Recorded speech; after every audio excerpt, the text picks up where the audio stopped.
Selamat sore, salam Immanuel, shalom bagi kita semua. Shalom.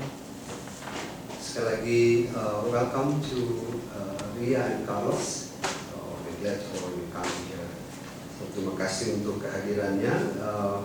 Dan hari ini kita telah membaca satu bagian dari Mazmur pasal yang pertama. Ada cuma dalam bahasa Inggris ini. Mazmur pasal yang pertama tadi kita sudah baca bersama-sama dengan LAI memberi judul Jalan Orang Benar dan Jalan Orang Fasik. Nah, Bapak Ibu dan Saudara yang dikasih dalam Tuhan, pertanyaan yang paling sederhana, what is the meaning? The question is, what is the meaning of happiness in our lives? Apa arti kebahagiaan dalam hidup kita? Saudara, banyak orang mengartikan kebahagiaan sebagai sesuatu yang sangat temporer. Sering-sering kalau ditanya, bagaimana sih orang yang berbahagia itu? Orang yang berbahagia adalah orang yang punya uang banyak, atau tidak pernah merasa kekurangan uang, atau tidak pernah merasa kekurangan sesuatu secara harta benda, harta melimpah, pekerjaan bagus, dan sebagainya. Mungkin itu sebagian dari jawaban kita mengenai arti kebahagiaan. Saya kira itu hal yang baik saja, tentu selama itu tidak juga merugikan orang lain, ya kan? Tetapi saya kira hal ini masih sangat bersifat sementara. Apa yang kita katakan tadi tentang makna atau arti kebahagiaan yang seperti di atas, semuanya masih sangat sementara atau temporer. Tetapi pemazmur mengajak kita untuk meredefinisikan ulang apa itu kebahagiaan di dalam hidup kita saat ini. Apa makna kebahagiaan dalam definisi pemazmur? Nah, saudara yang dikasih dalam Tuhan, saudara mungkin punya banyak definisi tentang kebahagiaan. Saya punya definisi kebahagiaan, saudara punya definisi tentang kebahagiaan. What is the meaning of the happiness in the definition of the psalmist? Apa yang pemazmur katakan mengenai arti kebahagiaan? Simple sekali. Dia katakan begini dalam ayat yang sudah kita baca tadi. Berbahagialah orang, saudara perhatikan ya. Orang yang berbahagia adalah, pertama adalah orang yang tidak berjalan menurut nasihat orang fasik. People who are happy are those who do not walk in the counsel of the wicked. Orang yang berbahagia adalah orang yang tidak berjalan menurut orang fasik. Saya punya masalah, saudara punya masalah. Ketika kita mengalami banyak persoalan, terkadang kita membutuhkan orang lain untuk bertanya. Kita membutuhkan orang lain untuk nasihat atau masukan kepada kita ketika kita mengalami banyak masalah. Persoalannya adalah kita sering datang kepada orang yang tidak tepat. Ya. Misalnya kita menceritakan semua pergumulan kita menceritakan semua masalah kita, tapi justru tiba-tiba masalah itu sudah banyak diketahui oleh orang lain. Tiba-tiba si A, si B, si C sudah tahu tentang masalah kita. Saudara, dari mana asalnya itu? Firman Tuhan katakan, orang yang berbahagia adalah orang yang tidak berjalan menurut nasihat orang fasik. Kita sudah sebenarnya datang kepada orang fasik karena kita berjalan meminta nasihat kepadanya. Apa itu orang fasik, saudara-saudara? Mungkin kata ini menjadi sering didengar ya, orang fasik. Saya senang sekali kalau bahasa Alkitab ini kembali kepada bahasa-bahasa aslinya. Karena kalau dalam bahasa asli, sense-nya lebih kena, lebih mendekati. Yang menarik adalah bahwa dalam bahasa asli istilahnya, istilah fasik ini disebut dengan rasa. Bukan rasa merasa ya, tapi rasa. Artinya adalah orang yang telah keluar dari jalan yang benar, sehingga tidak ada perbuatan atau perkataannya yang benar. Jadi kalau disebut rasa dalam bahasa Ibrani, itu adalah orang yang sudah keluar dari jalan yang benar, baik sikapnya, baik tindakannya, maupun perkataannya. Karena ia sudah keluar dari jalan kebenaran. yang sering jadi masalah adalah kalau kita sudah tahu itu orang model begitu dalam konteks rasa tadi itu, nah kok kita datang untuk minta nasihat juga kepada orang yang seperti ini. Kalau kita datang kepada orang yang seperti ini untuk meminta nasihatnya, sudah pasti bukan nasihat kebenaran yang didapat, tetapi justru nasihat-nasihat yang membuat kita lebih mengalami kesulitan. Jadi justru kalau kita tidak datang ke sana, kalau kita datang kepada orang yang tepat, kita akan merasakan kebahagiaan. So simple sekali. Kenapa begitu? Karena ketika orang datang meminta nasihat kepada orang yang seperti dalam konteks rasa ini, setelah dia berikan jalan keluarnya, pasti jalan keluarnya juga tidak memberikan sukacita bagi kita. Bahkan kemudian mungkin itu sudah tersebar kemana-mana, yang pusing kepala kita juga, ya kan? Kenapa? Karena kita tadinya mau meminta nasihat kepada orang yang benar, yang kita percaya dan sebagainya, malah nasihatnya malah tidak benar, membuat kita menjadi justru tidak berbahagia. Orang yang berbahagia adalah orang yang tidak datang ke sana. Simpel. Pemasmur mengatakan simpel, sederhana. Datanglah kepada orang yang bisa membuat kamu berbahagia. Dan yang kedua, orang yang berbahagia adalah orang yang tidak berjalan di jalan orang berdosa dan tidak duduk di dalam kumpulan pencemooh. People who are happy do not stand in the way of sinners and do not sit in the seat of mockers. Jadi orang yang tidak duduk di dalam kumpulan pencemooh, orang yang tidak berdiri di jalan orang berdosa. Saudara, ini menarik. Orang tidak berdiri di jalan itu artinya kalau saudara berdiri di jalan, artinya kalau saudara berdiri di sebuah jalan, maka asumsi kita adalah bahwa kita akan berjalan di jalan tersebut. Ya kan, kalau kita sudah berdiri di sini, berarti asumsinya adalah bahwa saya akan berjalan di sini. Kembali lagi, di jalan siapa? Nah, ini pertanyaan yang menarik. Di jalan orang berdosa. Pemasmur bilang, kalau kamu mau berbahagia, kamu jangan berdiri di situ. Nah, kalau kamu berdiri di situ, kamu akan berjalan bersama-sama orang berdosa itu dan membuat kamu tidak menjadi bahagia. Dalam bahasa, kembali lagi ke dalam bahasa aslinya, Mazmur kalau kita baca aslinya itu menjadi lebih spesifik lagi. Orang berdosa itu orang yang seperti apa, Pak Pendeta? Saya mau berdiri atau berjalan di jalan orang berdosa yang seperti apa? Dalam bahasa aslinya kata untuk orang berdosa itu artinya adalah dekat dengan istilah kriminal. Jadi bahasanya menjadi menarik. Jalan atau berdiri bersama-sama atau mau berjalan atau berdiri bersama-sama seorang kriminal. Jadi berdiri di jalan orang berdosa artinya berdiri di jalan orang yang kriminal. Dan saudara, orang yang kriminal adalah seorang yang telah diputuskan bersalah karena kejahatannya, dia kan? Kita kan nggak bisa mengatakan dia kriminal. Tapi kalau telah diputuskan bahwa secara hukum dan sebagainya dia melakukan sebuah kriminalisasi, hukumannya sekian dan sekian, kita sudah tahu secara hukum, secara tertulis bahwa dia adalah seorang kriminal.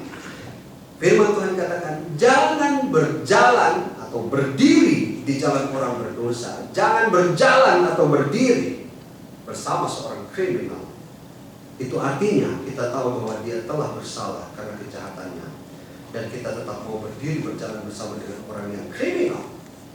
Maka kita adalah orang-orang yang sangat tidak berbahagia. Bahkan dikatakan ini lagi, kemudian duduk sama-sama di kumpulan orang-orang pencemooh. Saudara, ini menarik. Saya ingin kembali lihat hal-hal yang simple dan sederhana. Orang pencemooh adalah orang yang suka mengeluarkan perkataan-perkataan negatif. Tidak ada hal-hal yang positif keluar dari perbendaharaan katanya. Karena orang seperti ini selalu melihat segala sesuatunya dari sisi yang negatif. Dia mencemooh setiap apa yang orang lain lakukan. Dan kalau kita ada bersama-sama dengan orang ini, Pemasmur mengatakan, kita bukan termasuk orang yang berbahagia. Mengapa demikian? Kalau kita duduk bersama-sama dengan para pencemooh, kenapa kita disebut dengan orang-orang yang tidak berbahagia? Karena hari-hari kita setiap waktu kita akan disibukkan dengan mencemooh orang lain. Pikiran kita hanya disibukkan dengan menilai keburukan orang lain. Saudara, betapa tidak berbahagianya hidup kita dengan cara yang demikian. Mungkin saudara atau Bapak Ibu mengatakan, mungkin itu kebahagiaannya Pak Pendeta, yaitu mencemooh orang lain. Tapi betapa tidak berartinya hidup jika kita tidak bisa melihat hal-hal baik dalam kehidupan yang ada di sekitar kita. Dan kita bisa belajar dari hal-hal yang dimiliki orang lain atau yang ada di sekitarnya, daripada kita hanya sibuk untuk mencemooh orang lain. Kebahagiaan bagi pemazmur salah satunya adalah kita tidak berdiri di jalan orang berdosa dan duduk bersama para pencemooh.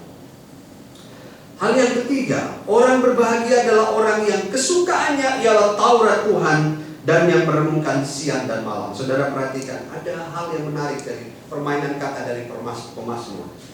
Dua hal tadi itu dia mulai dengan kata tidak, tetapi hal yang ketiga ini dia memulai dengan hal yang positif. Orang berbahagia adalah, langsung dia tuju, orang yang kesukaannya ialah Taurat Tuhan dan yang merenungkannya siang dan malam.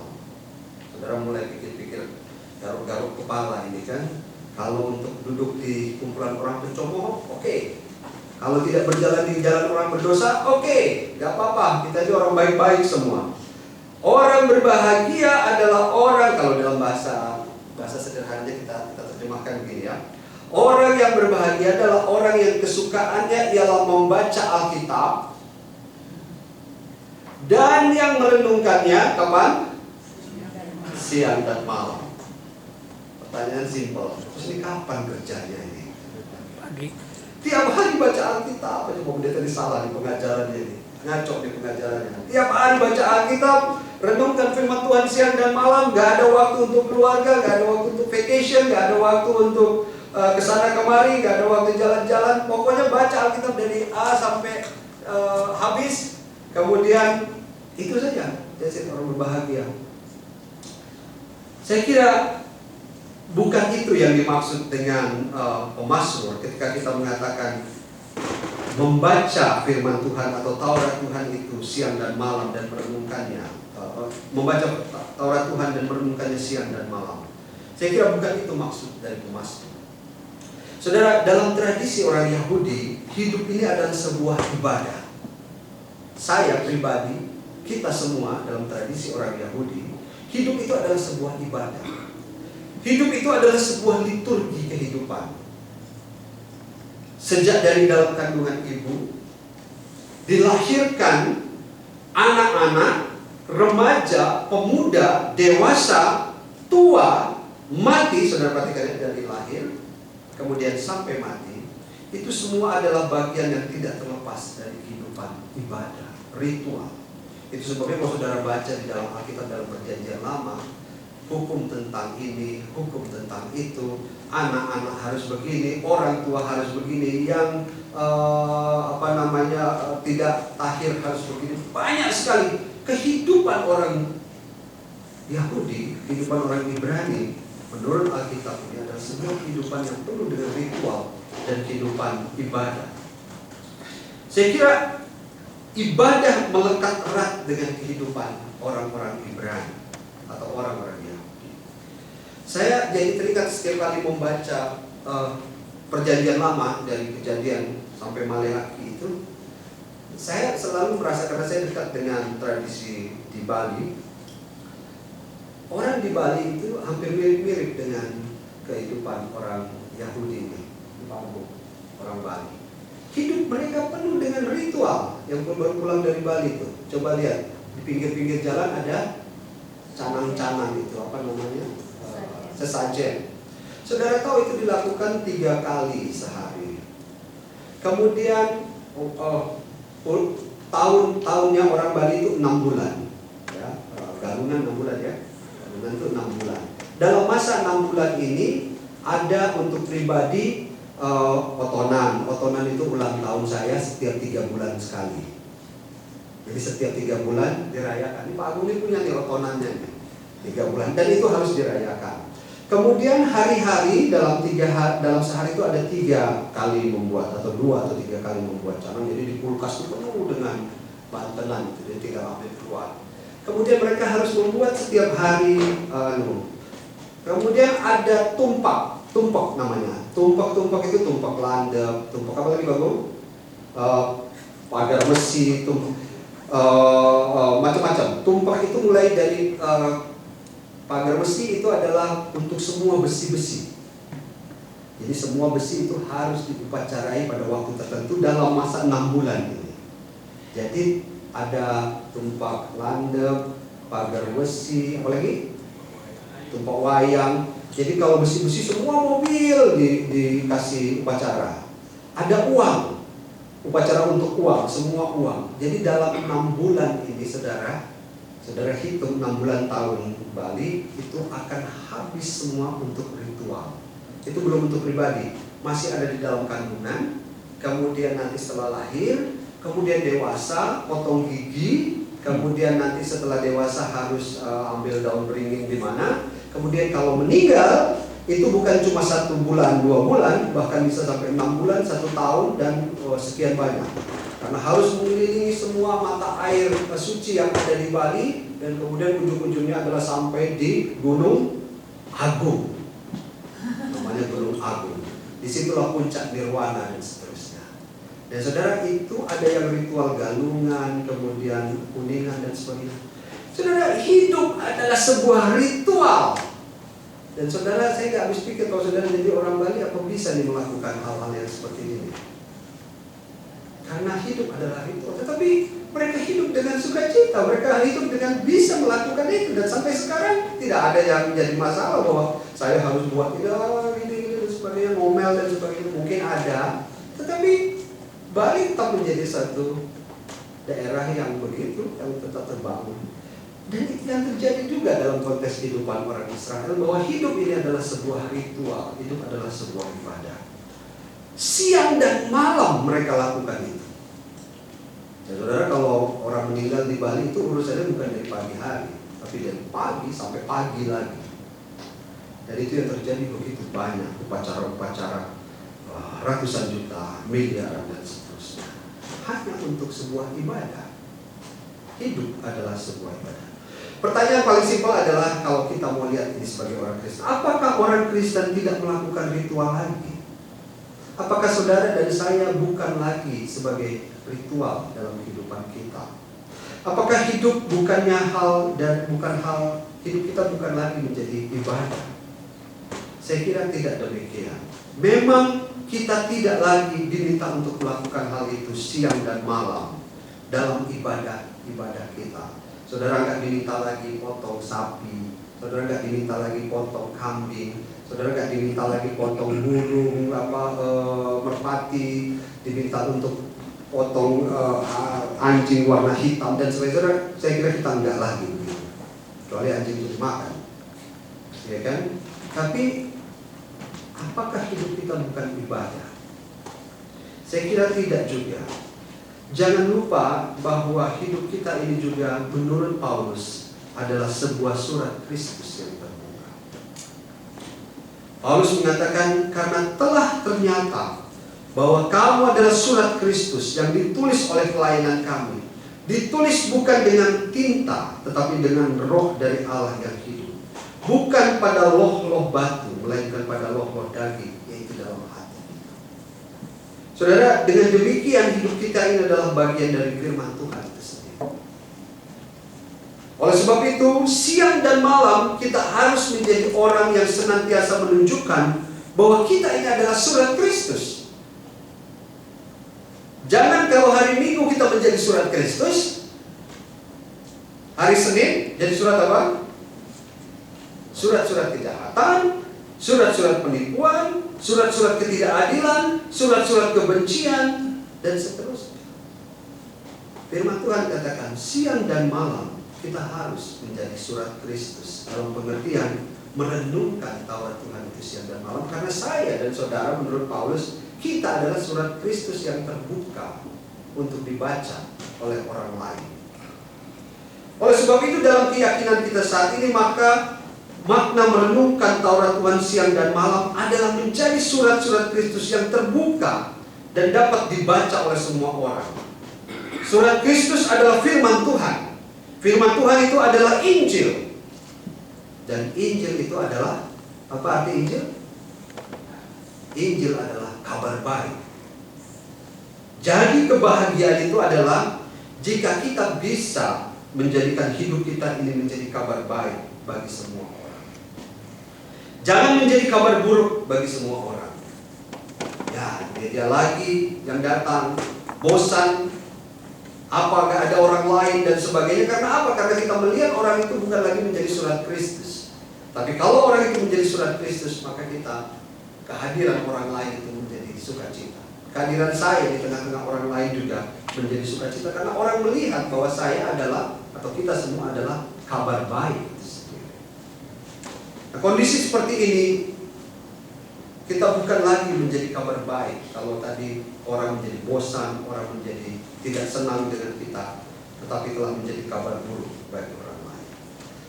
Karena jika kita menjadi kabar baik bagi banyak orang, itulah kebahagiaan kita.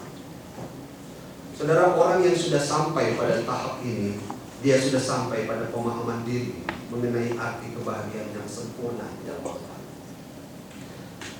Karena biasanya kita baru sampai pada kebahagiaan untuk diri saya sendiri. Kebahagiaan itu ada hanya untuk diri saya sendiri. Kebahagiaan itu hanya untuk keluarga saya sendiri.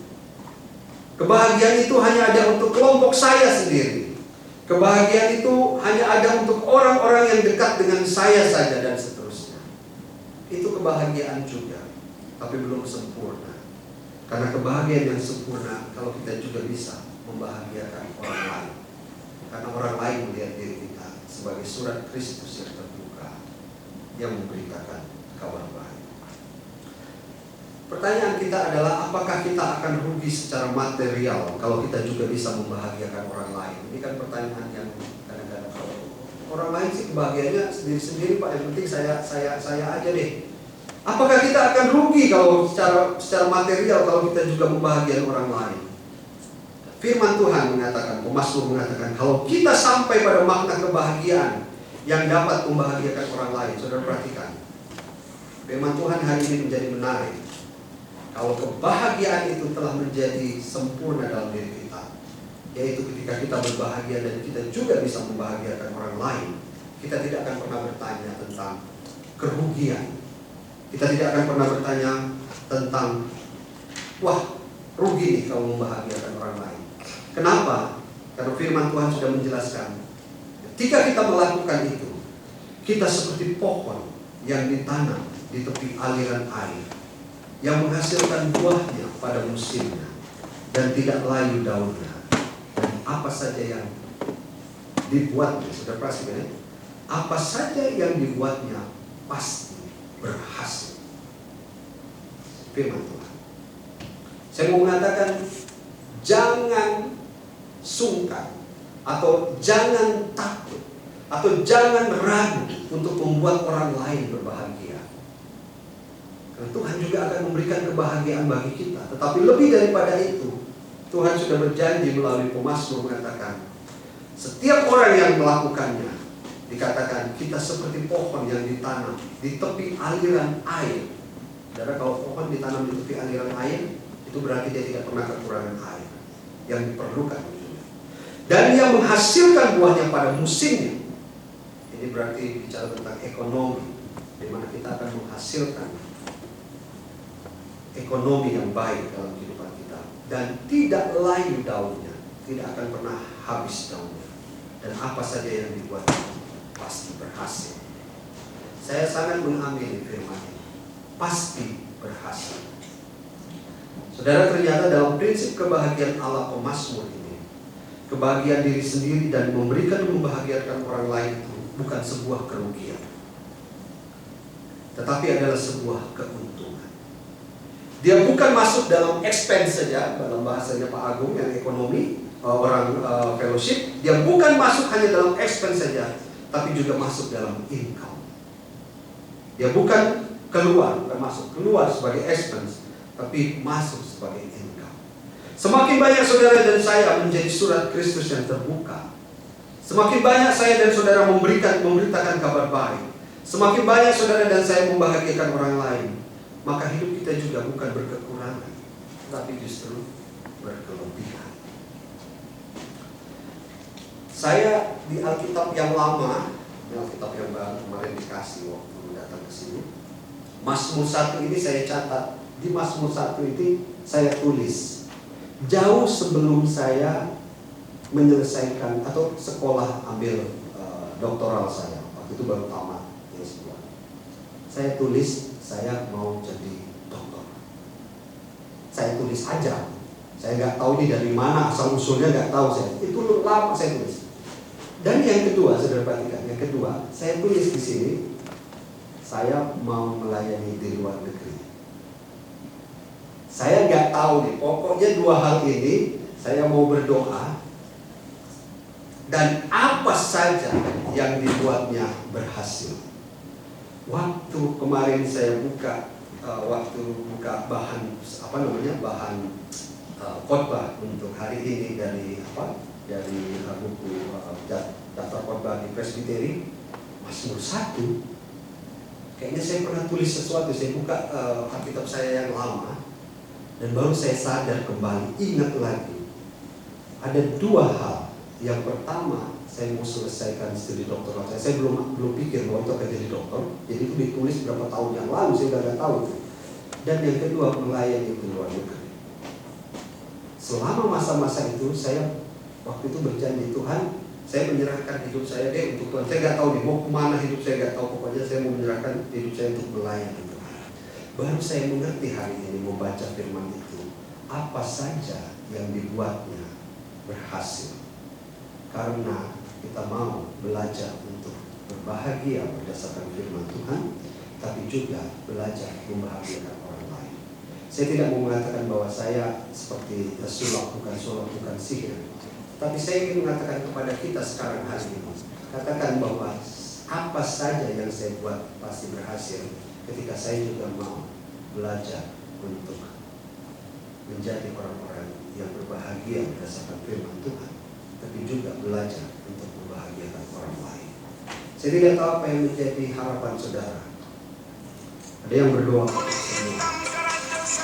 Ada yang berdoa untuk ekonomi, untuk bisnis. Ada yang berdoa untuk yang lain-lain. Firman Tuhan hari ini mengatakan apa saja yang dibuat pasti berhasil, asalkan kita belajar untuk mau berbahagia berdasarkan firman Tuhan, tapi juga membahagiakan sesama. Tuhan Yesus memberkati kita. Selamat menjadi orang-orang yang berbahagia dan juga membahagiakan orang lain. Syukur kepada Tuhan.